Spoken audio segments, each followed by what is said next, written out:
Boa noite para todo mundo. Vocês estão me ouvindo bem? Tá tudo tranquilo? Primeiro, uma felicidade estar aqui. Tem gente nova, é a primeira vez de alguém na casa que eu deva saber. Tá todo mundo, é minha primeira vez então, 2026. Gente, que felicidade a minha estar aqui. Como a casa tá linda. Eu estava aqui sentadinho só admirando, né? Parabéns para todos os trabalhadores da casa. Olha, quem é da doutrina, que é do movimento, quem tem a própria casinha sabe como é difícil manter, como é difícil conquistar, então parabéns para cada um de vocês. Tá muito lindo, eu me emocionei quando eu cheguei. E eu tô muito feliz, desde ontem eu tô muito feliz. Fui na casa da mãe, teve uma conversa, acho que a espiritualidade ajudou também para a palestra de hoje.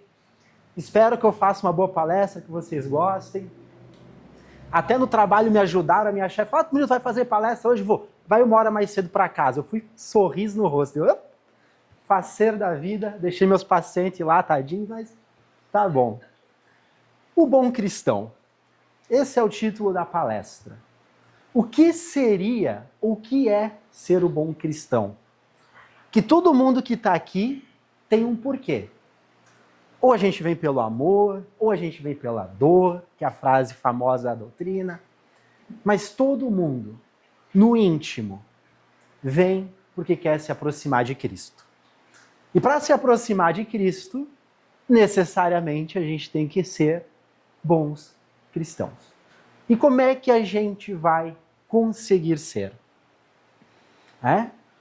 E aí a gente vai estudar isso, eu vou instigar vocês, certo? No final da palestrinha eu queria fazer uma analogia, mas vou fazer no início, porque eu sei que espírita não tem invejinha do outro. Isso é uma coisa que não existe no meio, então eu posso falar que eu sei que não terá inveja, que eu conheci Divaldo Pereira Franco, e que além de conhecer Divaldo Pereira Franco, eu toquei nele, e que além de tocar nele, eu conversei com ele. E tive a oportunidade também de conviver com uma pessoa muito especial, que era do grupo de trabalho do Divaldo, e que juntos a gente fez um trabalho com as crianças, e esse trabalho era justamente como ser um bom cristão. Funcionou para as crianças? Eu realmente não sei. Para mim funcionou. Por quê? Como que a gente consegue medir o quão bem a gente está na nossa evolução? Tem como? A gente consegue? Eu diria que a gente descobriu, através do Divaldo, através da equipe, de conversa. E eu gosto de contar a historinha. Então aqui existem 3 pessoas, 3 personagens que passaram pelo planeta Terra. E o que eu falei para as crianças, a gente vai falar agora. O primeiro desses personagens se chama Lameque. Lameque, ele é descendente de Caim. Para quem sabe a história da Bíblia, Caim foi o que primeiro cometeu o crime. Lameque, ele é uma pessoa muito braba na Terra. Mas quão brabo ele era, Murilo? Se eu empurrasse Lameque, ele me jogaria na fogueira. Se eu olhasse de cara feia para ele arrancaria meus 2 olhos. Se tivesse de bom humor, de mau humor, já arrancava os bracinhos junto também, para garantir que não ia esbarrar. Qual era a frase de Lameque?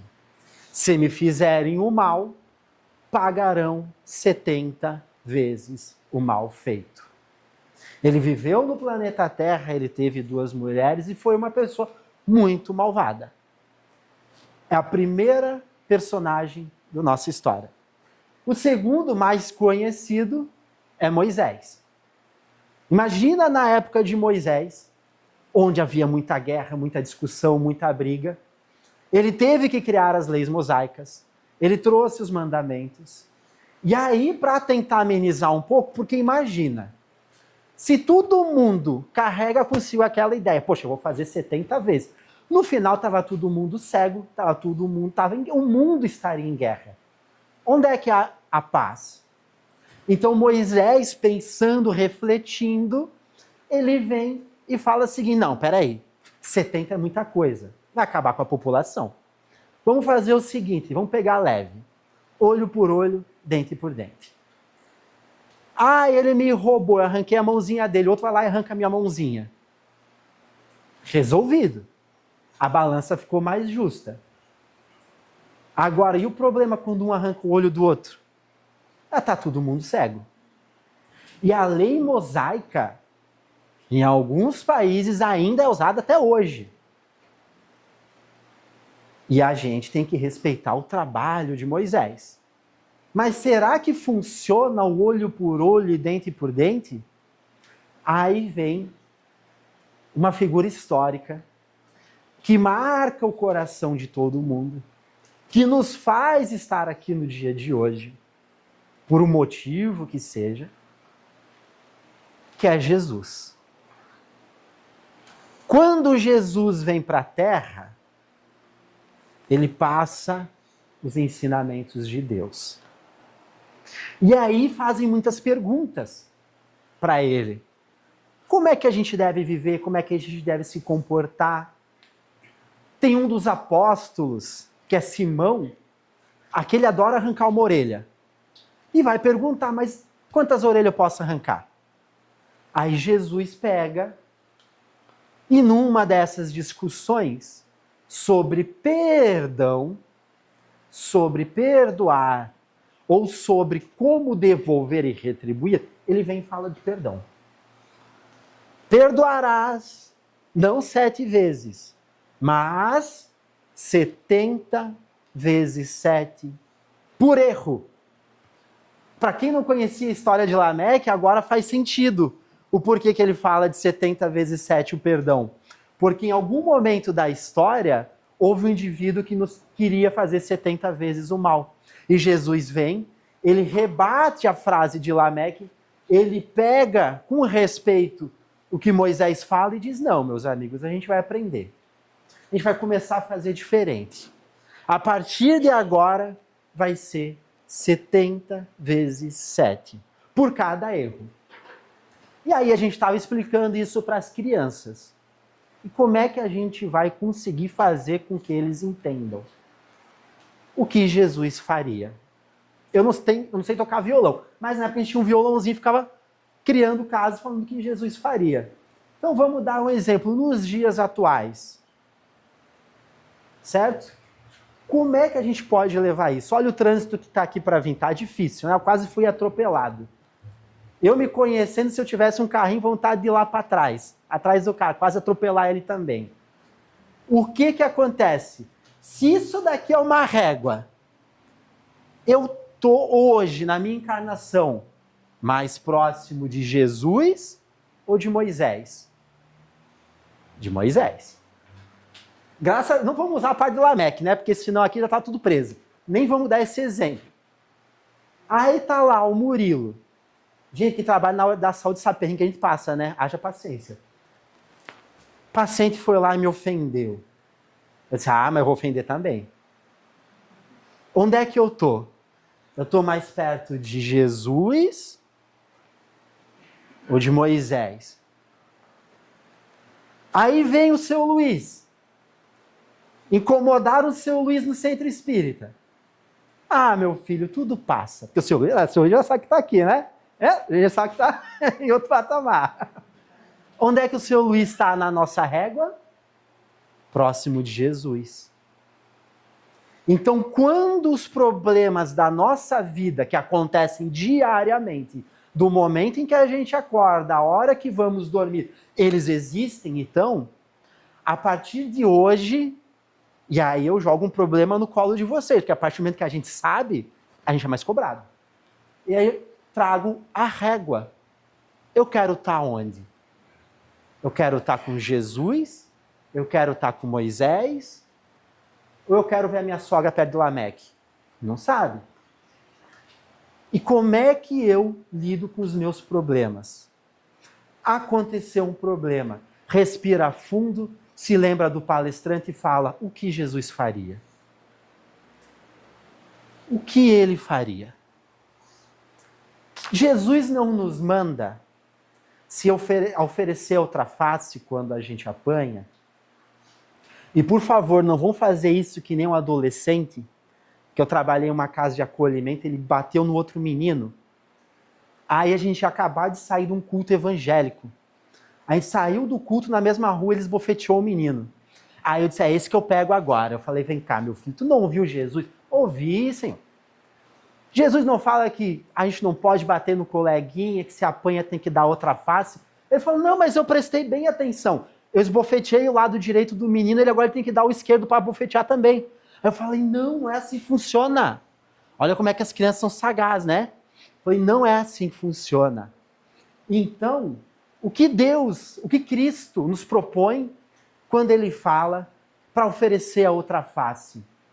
Qual é a face contrária da violência? A paz. Qual a face contrária da ira? Senão o amor. Então, quando Cristo nos fala sobre oferecer a outra face, não seria literalmente a nossa face. Senão ia sair, imagina, todo espírito ia sair esbofeteado. Porque na teoria a gente tem que aprender o quê? A ser indulgente, a ser amoroso. Aí não, ele diz, gente, se o mal vem, a gente dá a face reversa que é o bem. Isso que Cristo promove a nós espíritas. Meu Deus, já tomei muito tempo só na introdução. Que bom quando a Vitória falou, ela não deu tempo, né? Vocês perceberam. Tem a palestra e depois tem os outros trabalhos. Então a gente vai tocando.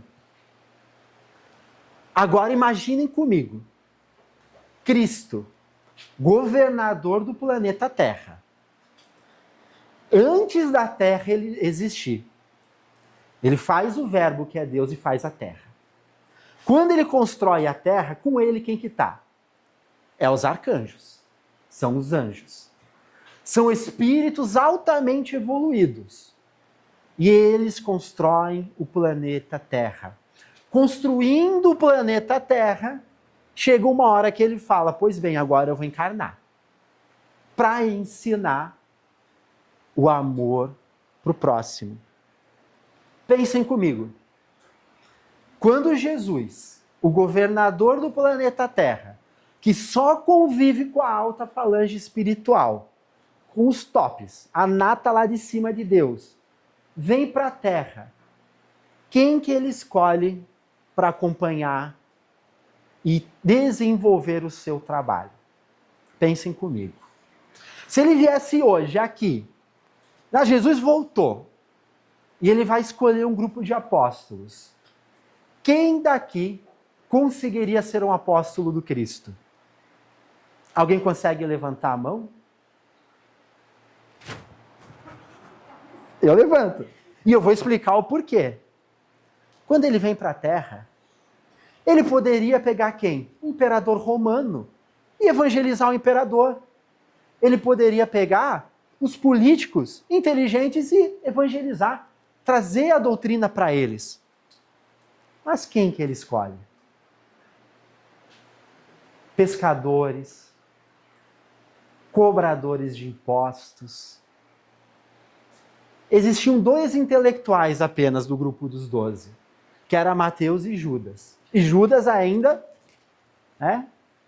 fez um trabalho meio errado, coitado. Ele pega pessoas simples. Ele não pega perfeitos, intelectuais, inteligentes. Ele vai querer quem? Ele quer a pessoa que está ali no dia a dia, que está trabalhando, que carrega consigo o peso da existência da vida. Porque todo mundo que está aqui, porque eu e vocês estão aqui, a gente está lidando com o peso da existência. E diariamente eu erro, e diariamente vocês erram também. E ele escolheria cada um de vocês para ser o apóstolo. Se ele voltasse hoje na Terra, eu garanto que cada um de vocês, ele poderia olhar e dizer assim, siga-me e faça o meu trabalho. E olha que interessante, ele está fazendo isso hoje, nesse momento. E todas as vezes que vocês vêm no Centro Espírita, e todas as vezes que vocês estão em casa fazendo evangelho. Simão Pedro é o meu predileto. E por que ele é meu predileto? Porque eu consigo ser pior que ele. Para quem leu o livro há 2000 anos atrás, e conhece Públio Lentulus, eu leio e disse, meu Deus, eu tô lá para perto de Públio. Ruim, mas a gente tenta se melhorar, né? A gente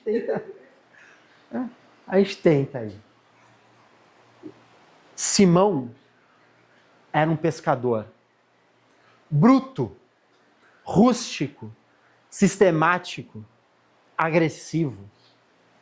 E Jesus foi nele. Naquele pescador. Foi lá que ele foi buscar. O homem que depois ergueria. E que se tornaria Pedro, o apóstolo.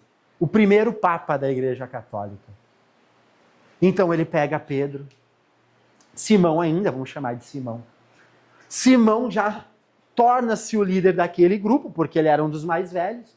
Já se achava um dos mais sábios. E em determinado momento, Jesus está ali, como se fosse um grupo como hoje, conversando, ajudando as pessoas.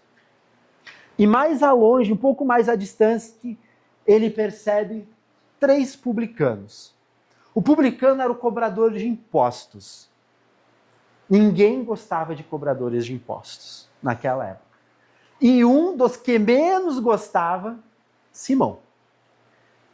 No momento que Jesus vê eles, pela veste, pela roupagem diferente, pela forma de caminhar, percebe que são 3 pessoas de um poder aquisitivo diferente. Mas Jesus percebe algo que poucos enxergam: o olhar de melancolia e de tristeza. Nesse mesmo instante, chega uma mulher e fala: pelo amor de Deus, Cristo, acuda. E ele é pedido para ir à casa de outra pessoa. E ele diz a Simão a seguinte frase: Simão, tendes uma missão. Com bom ânimo e com verdade, cuide destes 3. E Simão, se achando o líder do grupo, eu vou cuidar. Não se preocupe. Jesus pega então e vai atender um pedido de socorro. Quando os 3 publicanos chegam diante de um grupo, como se fosse hoje, os 3 chegam. Simão já conhecia eles, porque cidade pequena, Santo Amaro da Imperatriz também, todo mundo se conhece. Né? Imagina Caldas. Ele olha para o primeiro e fala assim: pois bem, é com verdade, né? E na cabeça de Simão, a verdade é o quê? É um bastão, é um cajado, que tem que dar em uma pessoa. Então ele olha para o primeiro e fala: ah, cobrador de imposto, ladrão, né? Eu sei o que tu faz. Enriqueceu à custa dos nossos bolsos. E começa. E malha. Aquele cobrador de imposto abaixa a cabeça, senta na cadeira e fica ali, triste.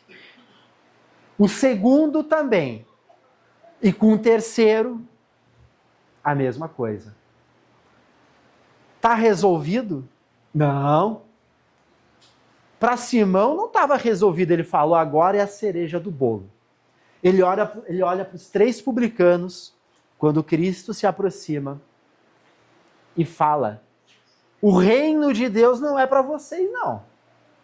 Vocês podem ter certeza disso. Imagina um apóstolo do Cristo falar isso. E, infelizmente, ainda existem alguns pequenos grupos religiosos que tendem a usar a mesma frase de Simão Pedro. Só que nesse momento Jesus se aproxima dos 3 e ele faz uma pergunta: vocês estão com fome? Vem comer comigo, vamos ali jantar. Ele convida os 3 para jantar, eles sentam à mesa e Jesus não fala da vida deles. Ele não quer saber da vida dos publicanos. O que Jesus fala? Do Evangelho. Ele fala da Boa Nova, do quão bom é ser justo, é ser fiel, é amar a Deus. Ele fala sobre um plano espiritual que todos nós intimamente buscamos. Porque quem quer ir para o umbral? A gente quer ir para o nosso lar. Ele carrega o coração daqueles 3 com zelo e amor. E carregando o coração daqueles 3, quem mais estava na sala? Simão Pedro. Os 3 aqui comendo e Simão ali afastado olhando. Uma carinha de desconfiança. Quem tem filho sabe, birra. Aquela carinha de birra? Pois é, ele estava com a carinha de birra. Os 3 publicanos saem revigorados, renovados. Dentro deles a chama de Cristo, a flâmula do amor entra nos seus corações, então eles vão. Simão, um dos apóstolos, ouve tudo. Qual foi a reação de Simão com Cristo? Ele aprendeu? Ele puxa a orelha de Cristo. Simão, o apóstolo, puxa a orelha de Jesus. Ele fala assim: mestre, porque tomas de tanto tempo com 3 publicanos, pecadores, que tanto fizeram contra nosso povo, enquanto lá fora muitos padecem de dor e sofrimento, que muitos precisam da tua palavra. O Senhor tomou o tempo inimaginável com aqueles 3. Para quem estuda um pouquinho a vida de Cristo, sabe que ele é um grande psicólogo. E ele não interrompe, ele deixa falar. Fala, ele deixa. Quando Simão termina o sermão, ele olha calmamente e fala: Simão, eu não vim para os sadios, eu vim para os doentes. Aqueles 3 eram merecedores da palavra do Cristo. Por quê? Porque eles precisavam do remédio, do Cristo, de Deus. E quem está aqui hoje não precisa desse remédio? Se eu estou aqui nesse momento falando, eu tenho certeza que quem mais precisa sou eu. Porque quando se acende uma vela, o primeiro a se iluminar não somos nós. Então essa palestra eu tenho certeza que foi para mim. Eu lendo e me puxando a orelha. E a célebre frase, que Cristo vem para os doentes, para os aflitos, vem dessa conversa com Simão. O tempo passa. Simão continua aprendendo. Em determinado momento, Cristo olha para ele e fala: Simão. Ele conta o que vai acontecer. Eu serei preso, eu serei abandonado e eu serei crucificado. O mesmo Simão se levanta, não, negativo. O Senhor não será abandonado. Se o Senhor for preso, serei também. Se o Senhor for crucificado, terá uma cruz para mim também. Então Jesus olha para ele com um olhar terno e fala: Simão, de todos os apóstolos, você será o único que me negará 3 vezes. Adivinhe o que acontece. Cristo é preso e antes que o sol possa nascer, no 3º cantar do galo, Simão nega Cristo. Pensem comigo. Pedro leva 3 anos. Ele passa 3 anos com Cristo. E ele foi aprender o que era o amor no 3º cantar do galo. Antes disso, não. Quando o galo canta 3 vezes, Humberto de Campos nos relata que foi nesse exato momento que Simão compreende a grandeza e o amor de Cristo, que não abandonaria um único filho. E ali ele compreende o que ele fez e o que ele deixou de fazer. E daquele instante em diante, Simão tornar-se-ia Pedro. Por ser o mais velho, ele cria a fundação que se chama Casa do Caminho, o mesmo nome que Divaldo funda no Brasil. A Casa do Caminho, ela atende todos os necessitados de Roma. Leprosos, doentes, prostitutas. Aquele pescador de mão calejada, bruto, que brigou até com Cristo, aprendeu a amar. Ele passou a dar banho e cuidar de quem ele nunca nem conheceu. Seus olhos não enxergavam as doenças, mas enxergavam os doentes e os necessitados. Ele não enxergava pecadores, mas sim pessoas sofredores que precisavam do seu amor. Olhem a transformação que Simão teve que ter consigo até se transformar em Pedro. E por que eu trago ele? Porque desde o princípio, para Cristo, ele foi o bom cristão. E qual foi o trabalho de Jesus com Simão? Foi fazer com que ele, dentro do seu coração, vivenciasse o Evangelho. Porque o Evangelho não tem que ser vivido numa sala mediúnica somente, dentro do Evangelho somente. O Evangelho segundo o Espiritismo, ele tem que estar cravejado dentro do nosso coração. É dentro do nosso coração que aí sim viveremos aquilo que Deus e que Cristo nos pede.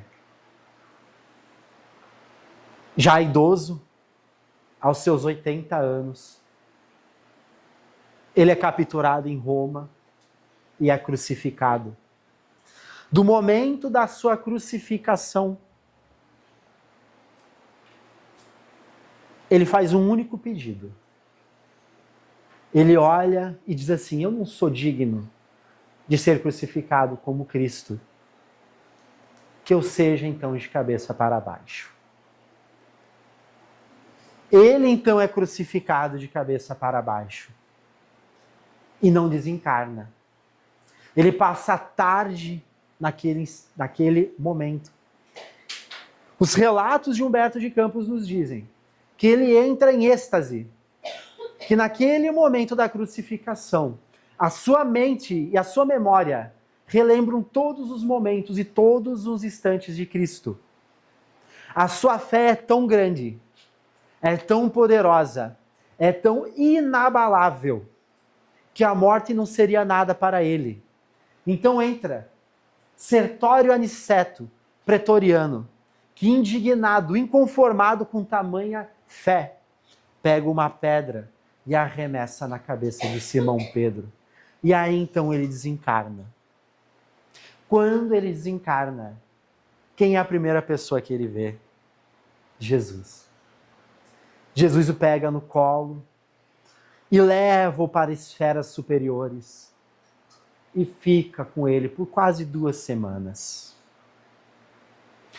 Passam-se 2 semanas. Jesus olha para Pedro e diz: agora eu terei que voltar à terra. Quem de nós, podendo estar com Cristo, o abandonaria? Eu estou indo logo ali. Eu vou também. Pedro olha para ele e diz: negativo. Se o senhor vai, eu vou também. Mas antes ele se queixa. Ele pergunta: mas por que o senhor vai me abandonar? Nós falaríamos para Jesus também: mas vai embora, fique mais um pouquinho. Vamos conversar mais um tiquinho. E aí Jesus fala: Pedro, enquanto houver uma única alma encarnada que derramar uma lágrima, eu não descansarei. Pedro olha para ele e fala: pois bem, eu também não. E a espiritualidade nos conforta dizendo que Pedro continua na terra trabalhando ao lado de Cristo. Sertório Aniceto tem seu filho adoecido. E no momento de desespero, ele vai aonde atirou a pedra, aonde foi o desencarne de Simão Pedro. E ali o seu filho é curado. Simão se materializa e cura aquela criança. Sertório tornar-se-ia também um fervoroso cristão. Isso é para mostrar que nenhum pecado existe para sempre. que todos nós, em algum momento, estaremos ou na posição de sertório, e aí a gente já viu a régua, né? A gente já está mais pertinho de Jesus. Eu sei que todo mundo está perto de Jesus. Ninguém briga no trânsito, ninguém fala mal do colega no serviço. Eu tenho certeza que aquele espírita que está aqui, gente, se vocês venceram o caminho de cá até cá, vocês estão sempre na régua de Jesus. Eu tenho certeza, né? Mas, como eu tenho que falar... Ah tá, meu Deus, estou quase lá. E eu quero, chegando na reta final, fazer um convite e uma petição. Embora ninguém possa voltar atrás e fazer um novo começo, qualquer um pode começar agora e fazer um novo fim. Simão era um pescador e já tinha certa idade quando foi chamado por Cristo. João era adolescente. Ele não quis saber de idades, ele quis almas. O convite que eu faço a todos é que estejamos juntos quando iniciar o novo grupo do estudo do Evangelho e da doutrina. Que todos que estão aqui estejamos lá. Por quê? Porque somos espíritas. E porque nós precisamos nos desenvolver. Esse é o primeiro pedido. E não importa a idade de vocês. Ah, porque eu sou muito jovem na doutrina espírita, conheci ontem. Essa é hora, agarra. Ah, porque eu já tenho cabelinho branco. Melhor ainda, que a gente respeita mais. Né? Idosinho a gente tem que respeitar. Né? Vai ter café? Vai ter café. Venha pelo café, então. Né? Eu adoro um bingo. Falou em bingo, eu tô lá. Vem para cá que vai ter cafezinho. A gente vai se aproximar do Cristo. É o primeiro pedido. O segundo pedido é algo muito especial. É um desafio para mim e para vocês. Porque começou 2026, a gente já começa com promessa. Fazer dieta, emagrecer, não falar mal do colega. Ó, meu primeiro dia de caminhada foi hoje, em fevereiro, que eu tive caminhar de lá até aqui. O que eu comi de barro não está escrito. Olha, eu tomei bastante água antes da palestra para dar uma... Né? Vamos fazer um combinado. Todo mundo que está aqui tem uma biblioteca. A biblioteca, gente, é um bálsamo de luz. Peguem um livro e devolvam depois. Peguem um livro para ler. É que eu peguei um e não devolvi. Eu acho que eu estou há 1 ano e meio já sem devolver. Desculpa, mas vai voltar. Devolvam. Me acordei de manhã cedo, pego, leio 5 minutinhos. Vou dormir, eu vou ler 5 minutinhos. Qualquer livro que seja, fecha o olho, pá, peguei esse daqui. Para quem é preguiçoso, pega o miudinho. Não tem problema. Quanto mais a gente se aproxima da palavra de Cristo, mais a gente se torna bons cristãos. Murilo, mas eu ainda estou na dúvida. Eu não sei se eu posso. Eu trabalho tanto, de segunda a sexta, mas é sábado. Dá para vir sábado. Ah, mas eu tenho família.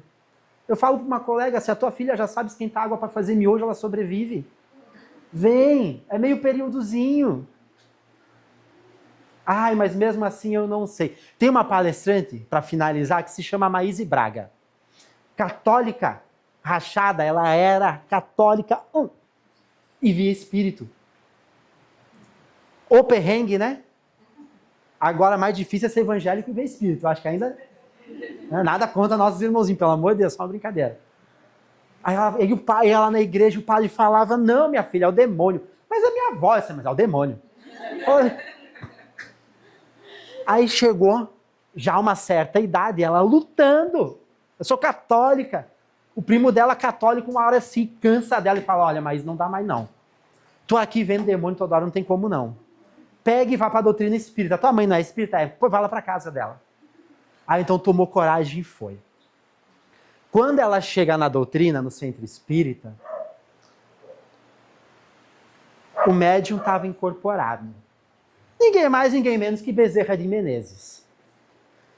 Quando Bezerra de Menezes olha para ela, através do médium, ele fala: seja bem-vinda, Maíse. Chegasse no dia certo e que te propusesses a estar aqui.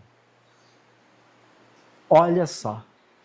Ou seja, não existe tempo certo ou errado. Existe o tempo.